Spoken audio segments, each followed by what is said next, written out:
تبارك الذي نزل الفرقان على عبده ليكون للعالمين نذيرا.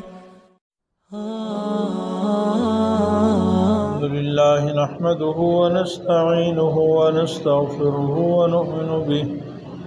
ونؤمن به ونتوكل عليه ونعوذ بالله من شرور أنفسنا ومن سيئات أعمالنا من يهده الله فلا مضل له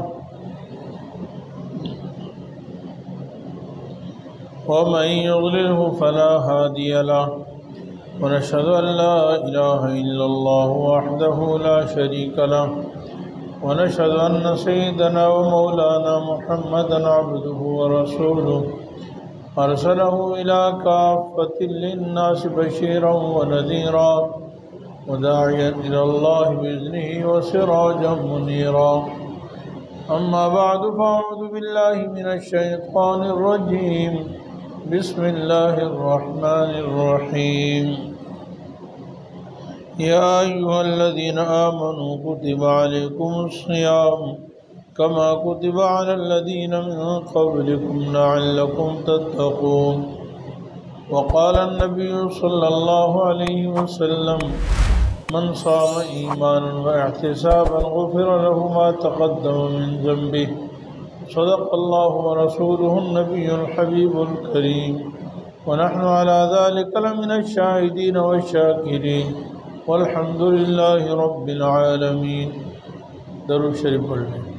اللهم صل على محمد وعلى آل محمد كما صليت على إبراهيم وعلى آل إبراهيم إنك حميد مجيد. اللهم بارك على محمد وعلى آل محمد كما باركت على إبراهيم وعلى آل إبراهيم إنك حميد مجيد. رب اشرح لي صدري ويسر لي أمري واحلل عقدة من لساني يفقهوا قولي رب زدني علما. جو ساتھی پیچھے بیٹھے ہیں وہ آگے آ جائیں. جو ساتھی پیچھے بیٹھے ہیں وہ آگے تشریف لیں. اگلی صفحے مکمل فرما لیں. دوسرا جمعے کے آداب میں سے یہ ہے کہ امام کے قریب بیٹھیں، جلدی آئیں، امام کے قریب بیٹھیں اور کان لگا کر بات سنیں.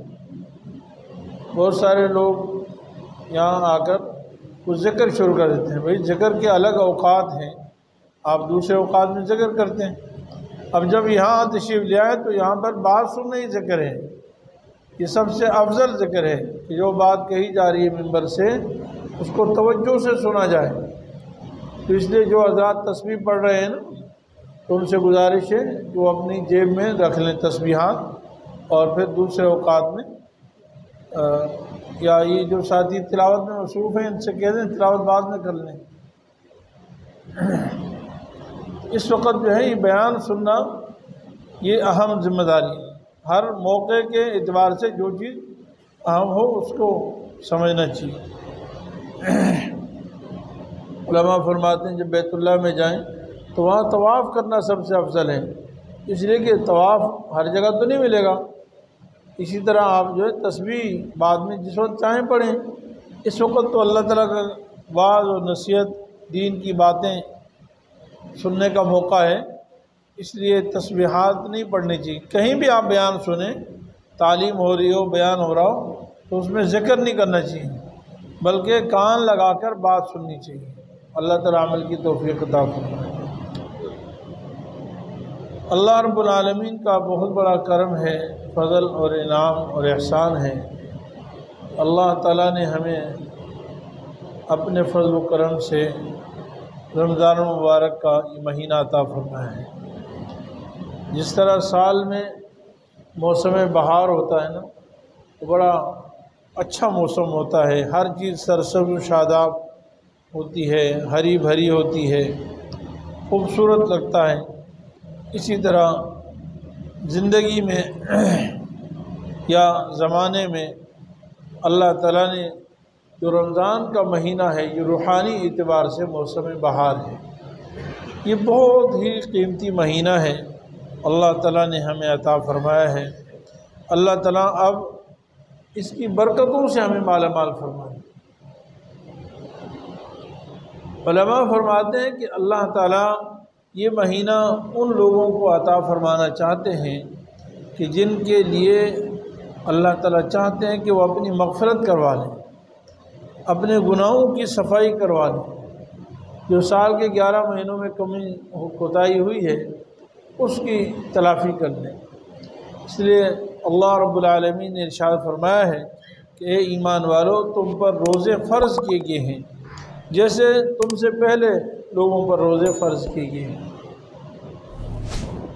تاکہ تم پرہیزگار بن جاؤ۔ یہاں پر 3 باتیں فرمائی گئی ہیں۔ پہلی بات تو یہ کہ تم پر روزے فرض کیے گئے ہیں۔ معلوم ہو کہ رمضان کے روزے رکھنا یہ فرض ہیں اور اسلام کے بنیادی ارکان میں سے ہیں۔ میرے عزیز بھائیو، رمضان مبارک میں سب سے اہم کام روزے ہیں، سب سے اہم کام جو فرض ہیں اور اسلام کی بنیاد اور رکن ہے۔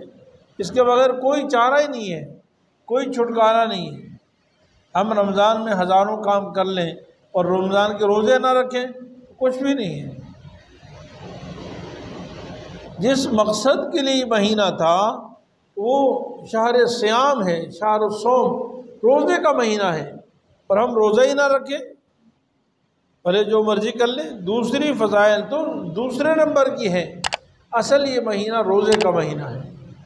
اس لیے میرے عزیز بھائیوں، ہمیں اس کا خوب اہتمام کرنا چاہیے کہ گھر میں جس پر بھی روزہ فرض ہے، مرد ہے، عورت ہے، بچہ ہے، بوڑھا ہے، جوان ہے، یعنی جس پر روزے فرض ہیں، جس کی اسلامی تاریخ کے اعتبار سے 15 سال عمر ہو جائے، اگر بلوغ کی بالغ ہونے کی کوئی اور علامت ظاہر نہ ہو تو 15 سال میں بالغ ہو جاتا ہے۔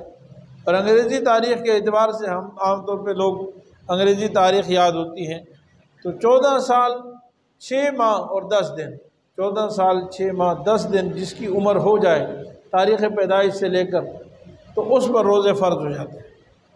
رمضان کی شروع میں ہو جائیں تو رمضان کے شروع سے فرض ہیں۔ اگر کسی کی 15 رمضان سے اتنی عمر ہو جاتی ہے تو 15 رمضان سے آگے روزے فرض ہو جائیں گے۔ تو بہرحال یہ روزے رکھنا جو ہے یہ فرض ہے، اور اس میں ہماری دنیا اور آخرت کی کامیابی ہے۔ یہ عظیم عبادت ہے، اللہ تعالیٰ کو یہ عبادت بہت ہی زیادہ پسند ہے۔ اللہ تعالیٰ نے روزے کی نسبت خاص اپنی طرف کی کہ الصوم لی، روزہ میرا ہے، یعنی ساری عبادتیں اللہ تعالیٰ کے لیے ہیں، لیکن اللہ تعالیٰ نے روزے کی نسبت اپنی طرف کر کے اس کی فضیلت بیان فرمائی ہے۔ جیسے ساری دنیا کا مالک اللہ ہے اور ساری دنیا اللہ ہی کی ہے، وَلِلَّهِ مُلْكُ السَّمَاوَاتِ وَالْأَرْضِ، اللہ ہی کی سلطنت ہے آسمانوں میں اور زمین میں، لیکن اللہ تعالیٰ نے بیت اللہ کی نسبت اپنی طرف کی ہے کہ یہ میرا گھر ہے۔ اللہ تعالیٰ تو کسی جگہ اس طرح، جیسے ہم یہاں پہ ابھی مسجد میں بیٹھے ہوئے ہیں، میں ممبر پہ بیٹھا ہوں، اللہ تعالیٰ اس سے تو پاک ہیں۔ اللہ کی ذات کی حقیقت کوئی سمجھ نہیں سکتا ہے، وہ اللہ تعالیٰ اس طرح ایک جگہ سے بیٹھنے سے، متحیز ہونے سے اللہ رب العالمین پاک ہیں، لیکن اللہ تعالیٰ نے بیت اللہ کو اپنی طرف منسوب کیا ہے کہ یہ میرا گھر ہے، تو بیت اللہ ساری دنیا کے گھروں سے افضل ہے۔ اسی طرح روزے کے لیے اللہ تعالیٰ نے اپنی طرف نسبت فرمائی ہے کیا صوم لی۔ اور میرے عزیز بھائیوں، اس میں ہمارا اور آپ کا دنیا اور آخرت کا فائدہ ہے۔ رسول اللہ صلی اللہ علیہ وسلم نے روزے کی بہت سارے فضائل اور برکات بیان فرمائی ہیں۔ اس رمضان کے مہینے میں فرمایا کہ مومن کا رزق بڑھا دیا جاتا ہے، اور اس کی برکت سے ہر نیکی کا ثواب بڑھا دیا جاتا ہے۔ اور خاص طور پر فرمایا کہ من صام رمضان ایمانا و احتسابا غفر له ما تقدم من ذنبه، جو رمضان کے روزے رکھے ایمان کی حالت میں اور احتساباً ثواب کی نیت سے۔ ایک تو مومن ہونا شرط ہے، اس لیے کہ ایمان کے بغیر کوئی عمل قبول نہیں ہے۔ ایمان یہ بنیادی شرط ہے، عقیدہ ٹھیک ہونا شرط ہے۔ میرے عزیز بھائیوں، ایک تو ہم یہ عزم کر لیں، ہر آدمی اپنے گریبان میں سوچیں، ہر آدمی کو اپنی قبر میں جانا ہے، بھائی دوسرے کی قبر میں نہیں جانا۔ ہمارا عقیدہ خراب نہ ہو، عقیدہ بالکل پرفیکٹ ہونا چاہیے 100%۔ اللہ تعالیٰ عمل کی کمزوری برداشت فرما لیتے ہیں، قبول فرما لیتے ہیں، تلافی کر دیتے ہیں، لیکن ایمان کی کمزوری یعنی عقیدے میں خرابی اللہ تعالیٰ برداشت نہیں فرماتا۔ ان اللہ لا یغفر ان یشرک بہ ویغفر ما دون ذلک لمن یشاء، اللہ تعالیٰ اس کو کبھی معاف نہیں کریں گے اس شخص کو جو اللہ تعالیٰ کے ساتھ شریک کرے۔ اللہ تعالیٰ نہیں معاف فرماتے اس بات کو کہ اس کے ساتھ شریک بنایا جائے، اور اس کے علاوہ دنیا جہاں کے گناہوں کو جس کو اللہ تعالیٰ چاہے معاف فرما دے۔ تو عقیدے میں کمزوری نہ ہو کہ ساری کائنات کی کرتی دھرتی ذات، سب کچھ کرنے والی ذات اللہ ہی ہے، اللہ ہی کرتی ہے، اور اللہ ہی کو پکارنا ہے، اور اس کا طریقہ نبی کریم صلی اللہ علیہ وسلم کو ہے۔ مزید زیادہ اس میں الجھن میں پڑھنے کی ضرورت نہیں، رسول اللہ صلی اللہ علیہ وسلم نے ہمیں جو طریقہ بتایا اس پہ چلتے ہیں۔ رسول اللہ صلی اللہ علیہ وسلم نے بدر میں کس کو پکارا، احد میں کس کو پکارا، تبوک یرموک میں کس کو پکارا، فتح مکہ میں کس کو پکارا، حدیبیہ میں کس کو پکارا، ساری زندگی کس کو پکارا، صحابہ کرام رضوان اللہ اجمعین کس کو پکارتے تھے؟ ایک اللہ کو پکارا۔ اور اللہ تعالیٰ کو پکارنے کے بعد ہمیں کسی اور کی ضرورت کیا ہے؟ ساری مخلوق میں کون ہے جو اللہ تعالیٰ کی طرح حاجت روا ہو، مشکل کشا ہو؟ بعض لوگ تعویلیں کرتے ہیں جی وہ اللہ تعالیٰ ان کو دیں گے، ان سے ہم تک کہیں گے براہ راست اللہ تعالیٰ سے مانگو۔ وَالْحَيُّ لَا إِلَٰهَ إِلَّا هُوَ فَادْعُوهُ مُخْلِصِينَ لَهُ الدِّينَ الْحَمْدُ لِلَّهِ رَبِّ الْعَالَمِينَ۔ وہ زندہ ہے، اس کے علاوہ کوئی عبادت کے لائق نہیں، اسی کو پکارو، مخلصین لہ الدین، خالص اسی کی عقیدہ کرتے ہو، اسی کو پکارو گے۔ وَإِذَا سَأَلَكَ عِبَادِي عَنِّي فَإِنِّي قَرِيبٌ أُجِيبُ دَعْوَةَ الدَّاعِ إِذَا دَعَانِ فَلْيَسْتَجِيبُوا لِي۔ میرے بندے مجھ سے میرے متعلق آپ سے سوال کریں تو آپ ان کو بتا دیں۔ بتانے کا کوئی جملہ بھی اللہ تعالیٰ کو پسند نہیں آیا، بلکہ فرمایا فَإِنِّي قَرِيبٌ، خود ہی جواب دے دیا۔ آپ سے میرے بندے میرے متعلق پوچھتے ہیں تو فَإِنِّي قَرِيبٌ، میں تو بالکل قریب ہوں، میں تو قریب ہوں، أُجِيبُ دَعْوَةَ الدَّاعِ إِذَا دَعَانِ، میں تو پکارنے والے کی پکار سنتا ہوں جب وہ مجھے پکارتا ہے، اذا دعانی، جب وہ مجھے پکارتا ہے، فَلْيَسْتَجِيبُوا لِي، اللہ تعالیٰ فرماتا مجھے ہی سے مانگا کرو۔ اللہ خود اللہ تعالیٰ فَلْيَسْتَجِيبُوا لِي، ارے مجھ ہی سے مانگا کرو، وَلْيُؤْمِنُوا بِي، اور میرے اوپر یقین کرو، میرے اوپر اعتماد کرو، فَلْيَسْتَجِيبُوا لِي وَلْيُؤْمِنُوا بِي لَعَلَّهُمْ يَرْشُدُونَ، تاکہ وہ سیدھا راستہ پا جائیں۔ معلوم ہو سیدھا راستہ اللہ ہی کو پکارنا ہے، اللہ ہی سے دعا مانگنا ہے۔ وَنَحْنُ أَقْرَبُ إِلَيْهِ مِنْ حَبْلِ الْوَرِيدِ، شاہ رگ سے بھی میں زیادہ قریب ہوں۔ یہ دنیا کے بادشاہوں کی طرح تھوڑا ہے، اگر اللہ دنیا کے بادشاہوں کی طرح ہوتے تو میرے عزیز بھائیو ہم تو ذلیل ہو جاتے۔ دنیا والوں کی نظر میں ہماری کیا وقت ہے؟ دنیا کی والوں کی درگاہوں پہ تو ٹھوکریں کھاتا ہے، ذلیل ہوتا ہے، اور چوکیدار ہیں اور پتہ نہیں کون کون انہوں نے دربان رکھے ہوئے ہیں۔ اللہ تعالیٰ کے در کو کوئی دربان نہیں ہے، جب چاہے اس کو آپ پکاریں، رات کے اندھیرے میں اسے پکارو، سمندروں کے بیچ میں اسے پکارو، اور تنہائی میں، جنگلات میں، صحراؤں میں، پہاڑوں میں اسے پکارو، وہی تمہاری حاجت روا ہے، وہی مشکل کشا ہے۔ تو اس لیے فرمایا ایماناً، روزہ ایمان کی حالت میں ہوگا تو معتبر ہوگا، اگر روزے جیسی عبادت بھی ایمان کے بغیر ہوگی تو کوئی فائدہ نہیں، ایک ذرہ فائدہ نہیں۔ وَاحْتِسَابًا، دوسرا روزہ رکھنا ہے خالص اللہ کو راضی کرنا، ثواب کی نیت سے۔ احتساباً کا معنی کیا ہے؟ ثواب کی نیت سے، اس نیت سے روزہ رکھنا ہے کہ اللہ تعالیٰ مجھے اس پر اجر عطا فرمائے، یعنی اس نیت سے نہیں کہ چلو اچھا ہے بھائی جسمانی ذرا ایکسرسائز ہو جاتی ہے اور ڈائٹنگ ہو جاتی ہے اور فائدہ ہوتا ہے، یہ نہیں، یہ تو ضمناً چیزیں ہیں، ہر چیز میں برکتیں ہیں، رحمتیں ہیں، لیکن ہماری مقصد صرف یہ ہو کہ اللہ رب العالمین مجھ سے راضی ہو جائیں، اللہ تعالیٰ مجھے اس پر اجر عطا فرما دیں، اللہ تعالیٰ مجھے اس کے بدلے میں جنت عطا فرما دیں، اس نیت سے روزہ رکھنا ہے۔ فرمایا غفر لہ ما تقدم من ذنبی، اس کے سارے اگلے گناہ معاف ہو جائیں۔ اللہ کتنے عظیم فضیلت ہے بھائی، حج سے سارے اگلے گناہ معاف ہو جاتے ہیں، اور روزے سے بھی سارے اگلے گناہ معاف ہو جاتے ہیں۔ کون ہے جو گناہوں سے پاک ہو؟ ایسی فرمایا من قام رمضان ایمانا واحتسابا غفر له ما تقدم من ذنبه، جو رمضان مبارک میں تراویح پڑھے گا، یعنی رمضان کا قیام کرے گا، مراد ہے تراویح نماز پڑھنا، تو اس کے سارے اگلے گناہ معاف ہو جائیں گے۔ فرض تو پڑھنے ہی پڑھنے ہیں، اس کے تو چھٹکارا نہیں، لیکن یہ اضافی کام جو کر لے گا، یعنی تراویح کی نماز پڑھے گا، تو یہ اتنا معمولی کام نہیں میرا عزیز بھائی، ہے سنت موقدہ، لیکن اس کی فضیلت اتنی زیادہ ہے، رسول اللہ صلی اللہ علیہ وسلم نے فرمایا اس کے سارے اگلے گناہ معاف ہو جائیں، اور فرمایا من قام لیلۃ القدر ایمانا واحتسابا غفر له ما تقدم من ذنبه، جو لیلۃ القدر میں قیام کرے گا، یعنی اس میں عبادت کرے گا، جو بہت عظیم رات ہے، سال بھر کی راتوں میں سب سے افضل ترین رات ہے، فرمایا اس کے بھی سارے گناہ معاف ہو جائیں۔ تو میرے عزیز بھائی، دوسری بات یہ فرمائی گی، پہلی بات یہ کہ روزے فرض ہیں، پھر اللہ تعالیٰ نے فرمائی ایسی فرض ہیں جیسے پہلی امتوں میں بھی فرض تھے۔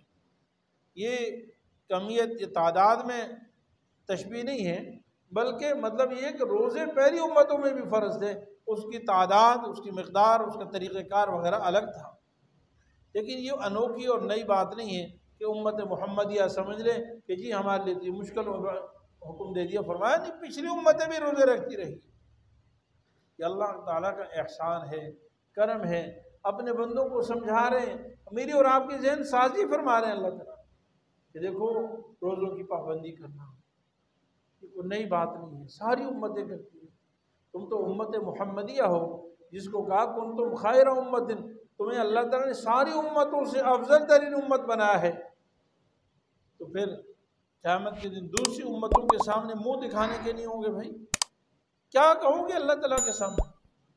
پچھلی امتیں کہے گی کہ ہم نے روزے رکھے، ہمارے اوپر یہ فرض کیا کہ ہم نے تو اپنی فرض اور ذمہ داری پوری کی، اپنا فرض پورا کیا، اور تم جس سے فخر ہے رسول اللہ صلی اللہ علیہ وسلم کی امت ہے، اور رسول اللہ صلی اللہ علیہ وسلم کی برکت سے ہمیں افضل امت کہا گیا ہے، بہترین امت کہا گیا ہے۔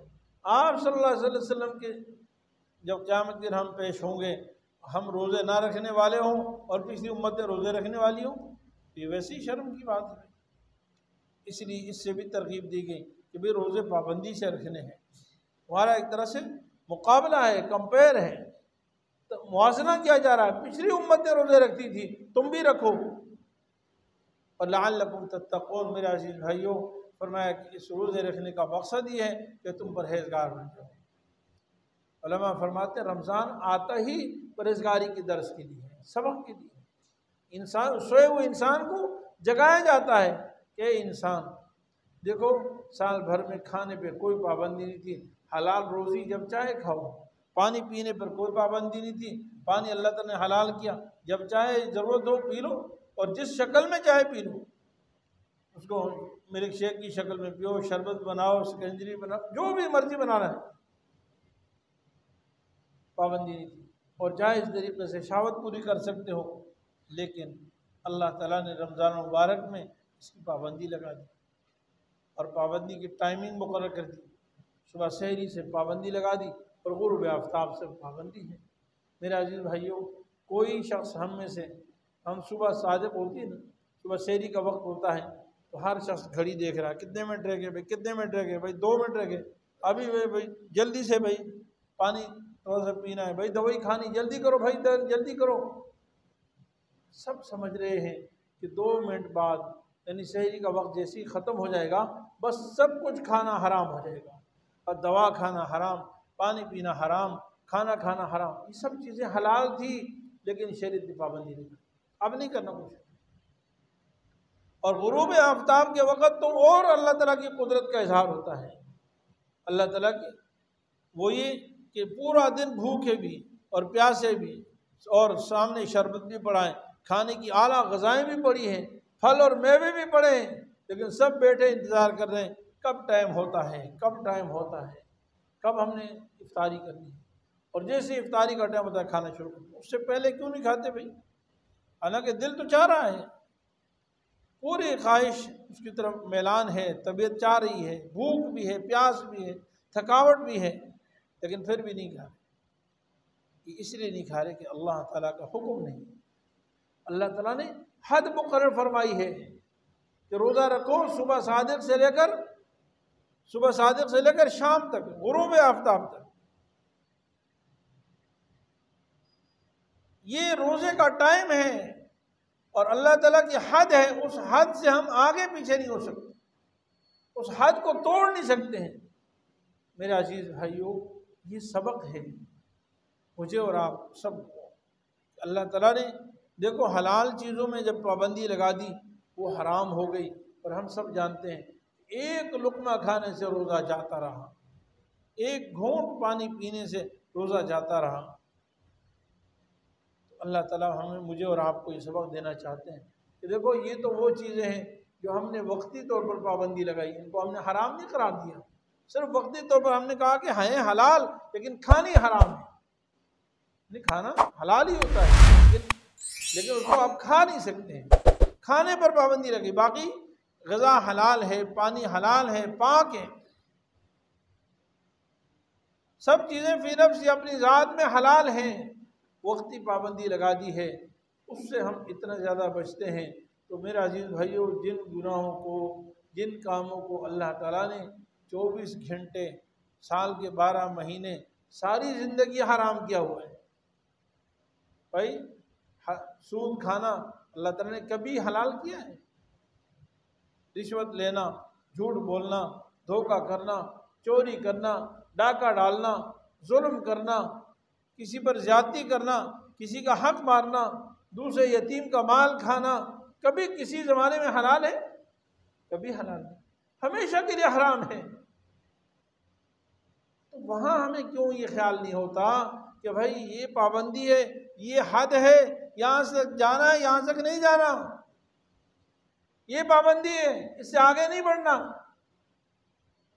یہ حرام ہے، یہ حلال ہے۔ اللہ تعالیٰ فرماتے ہیں لعلکم تتقون، ہم نے روزے تم پر اس لیے فرض کیے ہیں کہا تاکہ تم پرہیزگار بن جاؤ۔ اس لیے رسول اللہ صلی اللہ علیہ وسلم نے فرمایا کہ دیکھو من لم یدع قول الزور والعمل به، قول الزور والعمل به فلیس للہ حاجۃ فی ان یدع طعامہ وشرابہ او کما قال علیہ الصلوۃ والسلام، جو شخص جھوٹ بولنا نہیں چھوڑتا اور اس پر عمل کرنا نہیں چھوڑتا، یعنی پہلے جھوٹ بولا تھا، ابھی بھی کہتا بس میں نے ایک دفعہ بول دیا، بس اسی طرح کرنا، جھوٹ بولنا نہیں چھوڑا، یعنی اور تو ایک معمولی سی بات جھوٹ جو زبان سے بولا جاتا وہ بھی نہیں چھوڑ سکتا اللہ تعالیٰ کے لیے۔ تو اللہ تعالیٰ نے فرمایا مجھے تمہارے بھوکا پیاسا رہنے کی کوئی ضرورت نہیں۔ اللہ تعالیٰ کس قدر بیزاری، نفرت کا اظہار فرما رہے ہیں، یعنی وہ روزہ جس کو اللہ تعالیٰ نے فرمایا کہ میرے لیے ہے، جس کے لیے جنت کے وعدے ہیں، جس کے بدلے میں فرما رہے ہیں کہ میں اس کے بدلے میں مل جاتا ہوں، جس کے لیے فرماتے ہیں کہ روزے کا بدلہ میں خود اپنی طرف سے دیتا ہوں، خود میں عطا کرتا ہوں، لیکن فرمایا کہ اگر تم جھوٹ بولنا نہیں چھوڑتے ہو تو مجھے اس کی ضرورت ہی نہیں، پھر بھوکا پیاسا رہنے کی کوئی ضرورت نہیں ہے۔ اللہ تعالیٰ ہمیں روزے سے منع نہیں کر رہے ہیں، روزہ تو پھر بھی رکھنا ہی ہے، ہمیں غیرت دلا رہے ہیں، شرم دلا رہے ہیں۔ اللہ کے بندے تو اللہ کے لیے روزے رکھ رہا ہے اور پھر بھی گناہوں میں مبتلا ہے۔ میرے عزیز بھائیوں، میں اور آپ ارادہ کر لیں اس رمضان میں، آج 2 رمضان ہے، انشاءاللہ رمضان کے آخر تک کوئی گناہ نہیں کرنا ہے انشاءاللہ۔ بھائی ارادہ ہے نا بھائی سب ارادہ کر لیں، رمضان کے آخر تک میں نے کم از کم میں نے کوئی گناہ نہیں کرنا، اور انشاءاللہ یہ رمضان کے آخر اس لیے کہہ رہا ہوں، ویسے تو کبھی نہیں کرنا انشاءاللہ، رمضان کے آخر تک اس لیے کہہ رہا ہوں کہ علماء فرماتے ہیں کہ جو شخص واقعی پابندی سے رمضان میں گناہ نہیں کرے گا، اللہ تعالیٰ اس کو ہمیشہ گناہوں سے بچا دے گا، بچنے کی توفیق عطا فرما دے گا۔ بھائی توفیق ہوتی ہے، اللہ تعالیٰ توفیق عطا فرما دیتے ہیں۔ وَمَن يُرِدِ اللَّهُ أَن يَهْدِيَهُ يَشْرَحْ صَدْرَهُ لِلْإِسْلَامِ۔ میرے عزیز بھائیو، یہ ہمیں نیکی کرنا اتنا پہاڑ کیوں معلوم ہوتا ہے، اللہ تعالیٰ سے توبہ کرنا مشکل کیوں معلوم ہوتا ہے؟ اور بعض لوگ ہمارے جیسے ہمارے معاشرے میں میرا بھائی، میرا دوست، میرا بیٹا، میرا رشتہ دار، ہمارے معاشرے میں ایسے بھی ہیں کہ ان کے لیے گناہ کرنا مشکل معلوم ہوتا ہے، بعضوں کے لیے نماز پڑھنا پہاڑ معلوم ہوتا ہے، بعضوں کے لیے نماز چھوڑنا پہاڑ معلوم ہوتا ہے، بعضوں کے لیے داڑھی رکھنا پہاڑ معلوم ہوتا ہے، اور بعض لوگ ہیں ان کو آپ داڑھی کا آپ کوئی بات بھی کہہ دو تمہارے سے لڑنے مرنے کے لیے تیار ہو جائیں گے، ان کے لیے داڑھی کٹوانا پہاڑ معلوم ہوتا ہے۔ اللہ تعالیٰ نے فرمایا اللہ تعالیٰ جس کو ہدایت دیتے ہیں، جس کو توفیق عطا فرماتے ہیں اسلام کی، تو اس کا سینہ اسلام کے لیے کھول دیتے ہیں، یشرح صدرہ للاسلام۔ اور جس کو اللہ تعالیٰ گمراہ کرتے ہیں نا، اس کے کرتوتوں کی وجہ سے، اس کی سرکشی کی وجہ سے، اس کی منافقت کی وجہ سے، جس کو اللہ تعالیٰ گمراہ کرتے ہیں، یجعل صدرہ ضیقا حرجا کأنما یصعد فی السماء، تو پھر شریعت کے احکام پر چلنا اس کے لیے اس کا سینہ ایسا بن جاتا ہے جو تنگ، یجعل صدرہ ضیقا، بہت تنگ ہو جاتا ہے، حرجا انتہائی پیچیدہ، اس کو بڑا مشکل معلوم ہوتا ہے کہ یار یہ کام بڑا مشکل ہے، سچ کیسے بولا جائے، وہ ہو ہی نہیں سکتا، داڑھی کیسے رکھی جائے گی، پردہ کیسے کیا جائے گا، ناچ گانے کس طرح چھوڑے جائیں گے، زندگی درست کیسے کی جائے گی، اس کو بہت ہی مشکل معلوم ہوتا ہے۔ ضیقا حرجا کأنما یصعد فی السماء، جیسا کہ ہوا میں اڑنا یا پہاڑ پہ چلنا، پہاڑ پہ چڑھنا مشکل ترین کام ہوتا ہے، اور آسمان میں اوپر ہوا میں اڑنا تو انتہائی انسان کے لیے مستبعد ہے، جیسے یہ مشکل کام ہے ایسی اس کے لیے دین پر چلنا بھی مشکل ہو جاتا ہے۔ اس لیے میرے عزیز بھائیوں، اللہ تعالیٰ سے دعا مانگیں، ارادہ کر لیں کہ انشاءاللہ اس رمضان میں ہم نے کوئی آنکھ کا گناہ نہیں کرنا، آنکھ سے بد نظری نہیں کرنی، موبائل پر، ٹی وی پر، کسی چیز میں، یہ جو موبائل آج کل ٹی وی کے بعد یاد آ گئی کہ یہ رمضان پروگرام ہے، یہ سب بیکار ہیں، اس میں بے حیائی کے نام پر دینی پروگرام کیے جاتے ہیں، ان میں وقت ضائع نہ کریں، اتنا وقت اللہ کا قرآن پڑھ لیں، خود دعاؤں کا اہتمام کر لیں۔ ہم نے ٹی وی کھولے ہوتے ہیں جی رمضان پروگرام چل رہا ہے، نشریات چل رہی ہیں اور افطاری کے لیے بیٹھے ہوئے، اتنا وقت اللہ کا ذکر کر لیں، استغفار پڑھ لیں، دعاؤں کا اہتمام کریں۔ اس لیے سب ساتھی عزم کریں کہ انشاءاللہ پورے رمضان میں کان سے کوئی گناہ نہیں کرنا، اپنی زبان سے کوئی گناہ نہیں کرنا، زبان میں کوئی حرام لقمہ نہیں ڈالنا، پورا دن اللہ کے لیے روزہ رکھا اور شام کو رشوت کے پیسوں سے، دھوکے کے پیسوں سے، چوری کے پیسوں سے اور ڈاکے کے پیسوں سے افطاری کر رہا ہے، کیسے ثواب ملے گا؟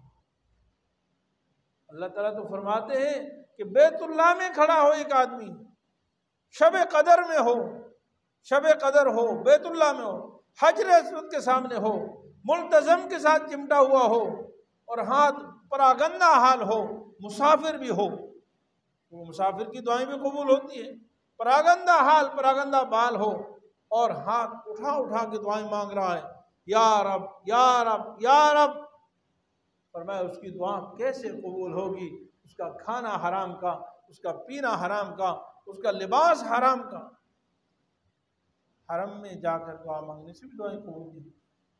اس لیے منہ میں کوئی حرام لقمہ نہ جائے، آنکھ غلط استعمال نہ ہو، ہاتھ غلط استعمال نہ ہو، پاؤں غلط استعمال نہ ہو، اس کا عزم فرما لیں کہ اس رمضان کو ہم نے صحیح طریقے سے گزارنا ہے۔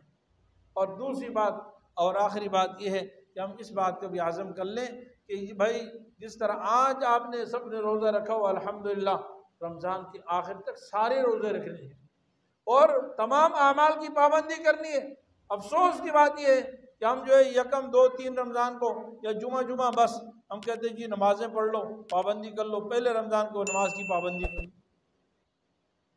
ہونا تو یہ چاہیے میرے عزیز بھائیوں کہ ہم یکم رمضان سے پڑھنا شروع ہوں، کہ پہلے رمضان میں لوگ کم تھے تو 2 رمضان میں اور زیادہ ہو جائیں، 3 میں اور زیادہ ہو جائیں، 4 میں اور زیادہ ہو جائیں۔ اللہ کی رحمتوں کی بارش ہو رہی ہے، اللہ کا فضل و کرم ہے ہر طرف، لیکن ہماری حالت اس کے خلاف ہے۔ ہم جی بس 1-2 رمضان 2-3 رمضان جوش میں روزے رکھ لیے اور جوش میں تلاوت کر لی، جوش میں نمازوں کا اہتمام کر لیا، تکبیر اللہ میں چلے گا اور پھر کہتے ہیں بس چلو سوچ لو، پھر چلو جی۔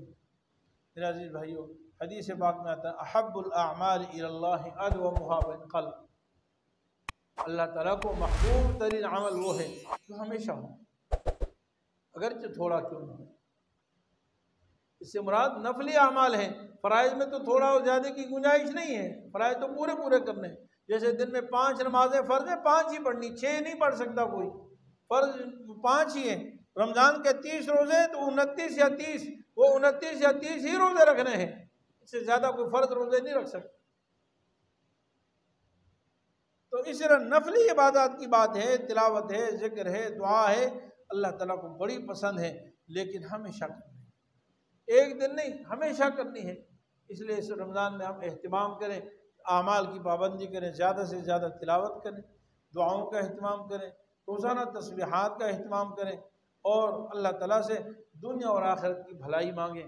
حدیث پاک میں آتا ہے کہ اللہ تعالیٰ ہر مسلمان مرد اور ہر مسلمان عورت کی دن میں الگ دعا قبول فرماتے ہیں، ویسے تو ساری دعائیں قبول فرماتے ہیں، لیکن خاص طور پر فرمایا کہ دن میں ایک دعا قبول ہوتی ہے، رات میں ایک دعا قبول ہوتی ہے، اور ہر دن اور ہر رات، ہر دن اور ہر رات میں ایک دعا کی قبولیت کی اللہ تعالیٰ نے اپنے ذمے لے لیا ہے کہ میں ضرور دعا قبول کروں۔ ہم اس کا اہتمام کریں، اپنے لیے مانگیں، ملک و ملت کے لیے مانگیں، مسلمانوں کے لیے مانگیں، اپنے بڑوں کے لیے مانگیں، آئندہ نسلوں کے لیے مانگیں۔